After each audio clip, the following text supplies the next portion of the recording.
அன்னை ஆயிஷா ரலியல்லாஹு அன்ஹா அவர்கள் அறிவிக்கின்றார்கள், நிச்சயமாக ஒரு மூமின் தன் அழகிய குணத்தின் காரணமாக இரவில் நின்று வணங்கக்கூடிய, பகலில் நோன்பு நோக்கக்கூடிய தகுதியை அடைவார் என்று நபி ஸல்லல்லாஹு அலைஹி வஸல்லம் அவர்கள் கூறினார்கள். அபூதாவூத் 4798வது ஹதீஸ். அபூ உமாமா அல் பாஹிலி ரலியல்லாஹு அன்ஹு அவர்கள் அறிவிக்கின்றார்கள், உண்மை கூறுவதாக இருந்த போதிலும் தர்க்கம் செய்வதை விட்டு விடுபவருக்கு சொர்க்கத்தின் கீழ்த்தளத்தில் ஒரு வீடும், தமாஷாக இருந்தாலும் பொய்யை விட்டு விடுபவருக்கு சொர்க்கத்தின் நடுத்தளத்தில் ஒரு வீடும், அழகிய குணமுடையவருக்கு சொர்க்கத்தின் மேல்தளத்தில் ஒரு வீடும் கிடைக்க நான் பொறுப்பேற்றுக் கொள்கிறேன் என்று நபி ஸல்லல்லாஹு அலைஹி வஸல்லம் அவர்கள் கூறினார்கள்.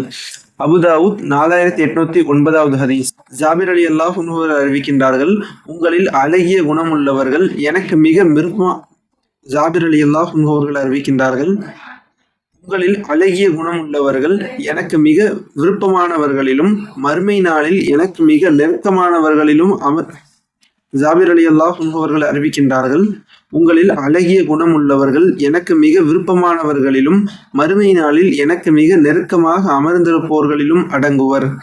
உங்களில் அதிகமாக பேசுபவர்களும் தங்கள் பேச்சால் மக்களிடம் பெருமை அடிப்பவர்களும் முத்தஃபஹிகூன்களும் உங்களில் எனக்கு மிக வெறுப்பானவர்களிலும் மறுமை நாளில் உங்களில் என்னை விட்டு மிக தூரத்தில் இருப்பவர்களிலும் அடங்குவர். அப்பொழுது தோழர்கள், இறை தூதர் அவர்களே, அதிகம் பேசுபவர்கள் மற்றும் பேச்சை கொண்டு பெருமையடிப்பவர்கள் ஆகியோரை நாங்கள் அறிவோம். முத்தஃபஹிகூன் என்றால் யார் என்று கேட்டார்கள்.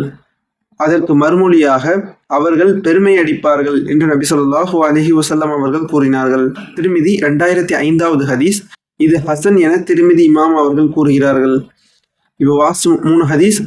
ரியாதுஸ் ஸாலிஹீன் 629, 630, 631.